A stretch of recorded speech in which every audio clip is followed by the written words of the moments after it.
Hello guys, welcome back to my channel. আজকে আমি যে টপিকটা নিয়ে ডিসকাশন করব সেটা হচ্ছে সিলিকন ভ্যালি ব্যাংকের ক্রাইসিস নিয়ে।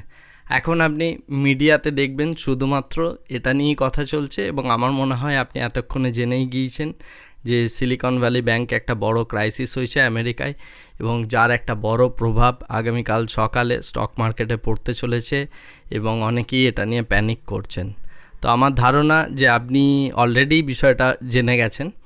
তো যাই হোক, আমি কোনো নতুন কোনো নিউজ যে ব্রেক করছি বিষয়টা সেরকম নয়। আমি সিচুয়েশানটার একটু অ্যানালিসিস করব, বিকজ এই সিচুয়েশানটা জানা উচিত, কারণ ইন ফিউচার এই জাতীয় কেস স্টাডিজগুলো প্রচণ্ড বড় একটা লার্নিং দেয়, এবং এরকম ঘটনা যে ঘটবে বা এরকম ঘটনা যে ঘটতে পারে তার একটা প্রেডিকশন অলরেডি করাই গিয়েছিল, বা তার পূর্বাভাস আমি অলরেডি করেছিলাম। সেটা আপনি যদি আমার ইনফরমেশন বাটনে আমি একটা ভিডিও লিঙ্ক করছি, সেই লিঙ্কটা আপনি যদি দেখেন আপনি ডেফিনেটলি বুঝতে পারবেন যে এরকম একটা ঘটনা ঘটতে চলেছে। তার বিহাইন্ডে যে সমস্ত রিজনগুলো আছে তার সিগন্যালটা অনেক দিন ধরেই ইকোনমি দিচ্ছিল। তো যাই হোক, আমি আসি প্রথমত সিলিকন ভ্যালি ব্যাংকের যে ক্রাইসিস, সেই ক্রাইসিসটা নিয়ে। তারপরে আমি কিভাবে এই জিনিসটা ঘটলো সেই বিষয়টা নিয়ে আসছি। তো যাই হোক, যে কোনো ব্যাংকের ক্ষেত্রেই যে ঘটনাটা ঘটে সেটা হচ্ছে তাদের কিছু ডিপোজিটার থাকে যারা পয়সা ডিপোজিট করে, এবং তারা বিভিন্ন ইনস্ট্রুমেন্টে অর্থাৎ বিভিন্নভাবে তারা লোন দিয়ে সেই পয়সাটা থেকে তারা ইনকাম করে।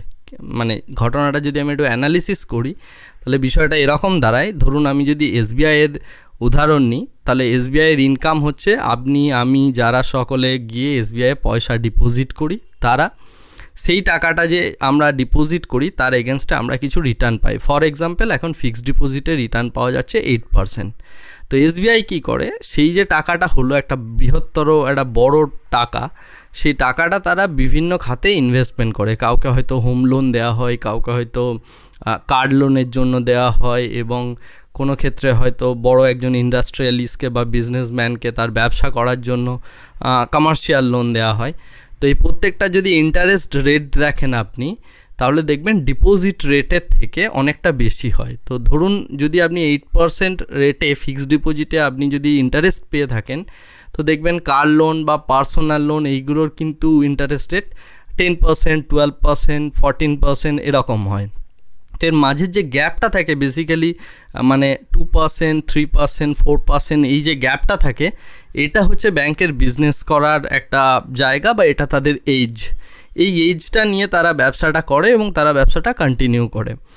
তো এখন সিলিকন ভ্যালি ব্যাংকও তাই করছিল, কিন্তু সিলিকন ভ্যালি ব্যাংক যেটা ছিল সেটা হচ্ছে যে তারা কেবলমাত্র স্টার্ট আপ এবং ভেঞ্চার ক্যাপিটালিস্ট যারা আছেন, অর্থাৎ স্টার্ট আপে খুব আর্লি ফেজে যে সমস্ত কোম্পানিগুলো ইনভেস্ট করে তাদেরকে ভেঞ্চার ক্যাপিটালিস্ট বলা হয়। সেই ভেঞ্চার ক্যাপিটালিস্টদেরকেও লোন দিত এবং স্টার্ট আপকেও লোন দেওয়া হতো। এখন স্টার্ট আপ এবং venture capitalist constantly Silicon Valley ব্যাংকের কাছ থেকে পয়সা ওঠাতো, এবং যে সমস্ত টেক কোম্পানিজরা আছে এবং স্টার্ট আপরা আছে তারাই ডিপোজিট করতো তাদের প্রফিটের অঙ্ক বলুন বা তাদের ব্যবসায়িক লেনদেনের জন্য যে কারেন্ট অ্যাকাউন্ট টাইপ হয় যেগুলো, সেই টাইপের অ্যাকাউন্টে তারা নিজেরাই লেনদেন করতো। তো সিস্টেমটা এইভাবেই চলছিল, এবং এছাড়াও আরও অনেক ডিপোজিটার আছে, বড় বড় ভিসিরাও ডিপোজিট করতেন সিলিকন ভ্যালি ব্যাংকে। তো ইন্ডিয়ার যদি আমি বলি স্টার্ট আপ স্পেসে Shaadi.com, পেটিএম, এরা সিলিকন ভ্যালি ব্যাংকের কাছ থেকে প্রচুর টাকা উঠিয়েছে, এবং তাদের ডিপোজিটের টাকাও অলরেডি সিলিকন ভ্যালি ব্যাংকে আছে। তো যাই হোক, ঘটনা এই পর্যন্ত ঘটনাটা ঠিকঠাক, তো কোনো সমস্যা নেই। যথারীতি বন্ড প্রাইস যখন বাড়তে শুরু করে প্রবলেমটা শুরু হয় সেই জায়গা থেকে। এখন যে ঘটনাটা ঘটে 2019-এর কোভিডের একটা যে প্রভাব, সেই প্রভাবটা প্রত্যেকটা বিজনেস সেক্টরেই পড়ে। বিজনেস সেক্টরে পড়ার জন্য স্টার্ট আপরা কিছু পরিমাণ টাকা ডিপোজিটও করেছে, প্রচুর পরিমাণ টাকা ডিপোজিট করেছে সিলিকন ভ্যালি ব্যাংকে। এখন সমস্যা সেটা হচ্ছে কোভিডের পর থেকে স্টার্ট আপদের কাছে তাদের বিজনেস চালানোর জন্য বা অপারেশন চালানোর জন্য যে পয়সাটার দরকার সেই পয়সাটা তাদের কাছে এই মুহূর্তে নেই। তারা নতুন করে কোনো ভিসি ফান্ডিং পাচ্ছে না, যে কারণে আপনি দেখে থাকবেন যে অধিকাংশ স্টার্টআপই একটা মানে পয়সার অভাবে ধুঁকছে বলা যেতে পারে। সেটা বাইজুস থেকে শুরু করে যত নতুন নতুন স্টার্টআপ স্পেসগুলো আছে, আপনি যদি এবছর শার্ক ট্যাঙ্ক ইন্ডিয়া দেখে থাকেন, সেখানেও দেখবেন যে যত ফুড কোম্পানিগুলো ছিল তারা প্রত্যেকেই হিউজ ডেপ্টে রয়েছে এবং তারা প্রত্যেকেই ক্যাশ বার্নিং করছে, অর্থাৎ পয়সা লুজ করছে মার্কেটে ব্যবসা করার জন্য এবং টিকে থাকার জন্য। তো এখন স্টার্টআপ স্পেসে যখন এরকম একটা ঘটনা ঘটে, তখন স্টার্টআপরা চায় যে আমাদের যে ডিপোজিটটা আছে সেই ডিপোজিটটা উইথড্র করব। এখন 2019 থেকে এটা হচ্ছে বর্তমান সিচুয়েশন, আর 2019 থেকে যে ঘটনাটা ঘটেছে, নতুন কোনো বড় বিগ স্টার্টআপ মানে আবির্ভাব হয়নি, যে কারণে ভিসিরা সেখানে ইনভেস্টমেন্ট খুব একটা করেওনি সেরকমভাবে, এবং সিলিকন ভ্যালি ব্যাংকের যে ইনভেস্টমেন্টগুলো হতো ভায়া ভিসিস, সেই ইনভেস্টমেন্টগুলো তারাও করে উঠতে পারেনি। তো তারা কি করেছিল, তারা দেখেছিল একটা সেফ রিটার্নের জন্য আমরা একটা ইনস্ট্রুমেন্ট চুজ করি, সেটা হচ্ছে বন্ড। তো তারা সেই ইউএসএ যে গভর্নমেন্ট বন্ড আছে, 30 ইয়ার্স গভর্নমেন্ট বন্ড এবং 10 ইয়ার্স গভর্নমেন্ট বন্ড, তো এই দুটো গভর্নমেন্ট বন্ডে তারা পয়সাটা ইনভেস্ট করেছিল। এখন গভর্নমেন্ট বন্ডে যদি আপনি পয়সা ইনভেস্ট করেন, সেখানে একটা লকিং পিরিয়ড থাকে, হয় আপনাকে সেই লকিং পিরিয়ডটা ওভারকাম করতে হবে। যদি আপনি সেই লকিং পিরিয়ডটা ওভারকাম করেন, তাহলে সেখান থেকে যে রিটার্নটা আপনি পেতেন সেটা খুব সেফ ইনভেস্টমেন্ট এবং সেই সেফ রিটার্নটা কিন্তু আপনি সেখান থেকে পাবেন। বাট আপনি যদি সেই বন্ড, আপনার কাছে কোনো কারণে পয়সা যদি দরকার পড়ে এবং আপনি যদি পয়সা উইথড্র করতে চান ওই বন্ডটাকে বিক্রি করে, তাহলে আপনাকে ওপেন মার্কেটে বিক্রি করতে হবে। এখন বন্ডের যেটা নিয়ম বা সিস্টেম, যেভাবে বন্ড কাজ করে, আপনি আই বাটনে আমি যেটা বললাম আমার ওই ভিডিওটা দেখতে পারেন, ওটা একটা বড় ভিডিও 42 মিনিটের, সেখানে আমি বন্ড প্রাইস এবং বন্ড ইল্ডের যে রিলেশনশিপ এবং যে কারণে এই জাতীয় ক্রাইসিস আসছে সেই জিনিসটা খুব ভালোভাবে উইথ ডেটা আমি এক্সপ্লেন করেছি। তো অবশ্যই আপনি ওই ভিডিওটা দেখুন। তো যে জায়গায় আমি বলছিলাম আর কি, বন্ড ইল্ড বা বন্ড প্রাইস যে মুহূর্তে মানে বন্ডের ইন্টারেস্ট যদি বাড়ে, বন্ডের প্রাইস তখন সেখানে কমে। এখন সিলিকন ভ্যালি ব্যাংক 2019, 2020 এই সময়ে যে বন্ডগুলো কিনেছিল, ইউএসের রেপো রেট প্রচণ্ড পরিমাণে বেড়েছে, আপনারা হয়তো জেনে থাকবেন। তো আগামী দিনে রেপো রেট আরও বাড়তে চলেছে। তো এরকমভাবে যদি রেপো রেট বাড়তে থাকে, তাহলে বন্ডের ইন্টারেস্ট রেট বা বন্ডের যে ইল্ড বলা হয় সেটা প্রচণ্ড পরিমাণে বাড়ছে। সেটা বাড়লে বন্ড প্রাইস আরও ফল করছে। সুতরাং সিচুয়েশন যেটা হচ্ছে সিলিকন ভ্যালি ব্যাংকের ক্ষেত্রে, তারা যে ইনভেস্টমেন্টটা করেছে বন্ডে, সেই ইনভেস্টমেন্টের ভ্যালু কনস্ট্যান্টলি পড়ছে, হোয়ারাস তাদের ডিপোজিটার যারা রয়েছে স্টার্টআপরা, সেই স্টার্টআপদের কাছে এই মুহূর্তে ব্যবসা করার জন্য অতটা পয়সা নেই। তো তারা সেই টাকাটা উইথড্র করতে চাইছে সিলিকন ভ্যালি ব্যাংকের কাছ থেকে। এখন যদি এই সিচুয়েশন দুটো একসাথে হয়, মানে আপনার টাকাটা এক জায়গায় লক হয়ে আছে আর আপনার কাছ থেকে পয়সা থাকা সত্ত্বেও আরেকজন যখন চাইছে, আপনি তাকে টাকাটা পে করতে পারছেন না, এই ইস্যুটাকে বলা হয় লিকুইডিটি ইস্যু।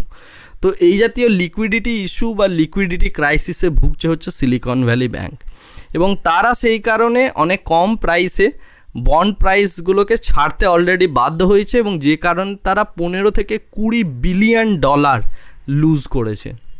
এই লুজটা করার জন্যই এবং তাদের এই সিচুয়েশনটা তাদের ফাইন্যান্সিয়াল স্টেটমেন্টেও দেখা গিয়েছে, যে কারণে অধিকাংশ স্টার্টআপই এটা মনে করছেন যে সিলিকন ভ্যালি ব্যাংকের কাছ থেকে আমার পয়সাটা উইথড্র করা দরকার। তো এটা বস্তুত একটা স্নোবল এফেক্ট দিয়েছে। স্নোবল এফেক্ট বলতে আমি যেটা বলছি সেটা হচ্ছে, ধরুন একটা বড় পাহাড়ের উপর থেকে যদি একটা ছোট্ট বরফের গোলাকে গড়িয়ে দেওয়া হয়, তাহলে সেই পাহাড়ের মধ্যে সেই যত গড়াতে আসবে, তত সে আরও বেশি পরিমাণ বরফকে অ্যাকুমুলেট করতে আসবে এবং একটা বড় মানে বরফের গোলা বা বরফের একটা বড় চাঁয়ে পরিণত হবে, যেটা একটা বড় শহর ধ্বংস করার মতো ক্ষমতা রাখে। তো বিষয়টা এরকমভাবেই মানে ঘটনাটা ঘটেছে এই মুহূর্তে সিলিকন ভ্যালি ব্যাংকে, যে কারণে তাদের কাছে পয়সা নেই, তারা অলরেডি লুজ করেছে এবং তাদের যারা ডিপোজিটার তারা এসে তার কাছ থেকে পয়সা চাইছে। তো এই ক্রাইসিসটা হওয়ার জন্য তারা এই মুহূর্তে প্রচণ্ড ধন্দে পড়েছে, এবং আমেরিকান যে সমস্ত রেগুলেটররা আছে সেই সমস্ত রেগুলেটররা এখন এই ক্রাইসিস থেকে কি করে সিলিকন ভ্যালি ব্যাংককে বের করে আনা যায় বা এই সিচুয়েশনটা থেকে কি করে মানে ইকোনমিকে ওভারকাম করা যায় সেটার জন্য তারা সলিউশন করছেন। এখন এটা হচ্ছে বর্তমান সিচুয়েশন, বা এইটাই হচ্ছে মোদ্দা কথায় অ্যাকচুয়াল ঘটনা। আমি ডিটেলসে বেশি ফাইন্যান্সিয়াল অ্যানালিসিস না করে, ডেটা পয়েন্টস বেশি না দিয়ে উপর জাস্ট জিনিসটা একটা ব্যাখ্যা করার একটা চেষ্টা করলাম মাত্র। এখন এর প্রভাব কি পড়তে পারে শেয়ার বাজারে সেটা নিয়ে আলোচনা করা যাক, কারণ ওই জায়গাতেই আমাদের মেন ইন্টারেস্টটা থাকবে।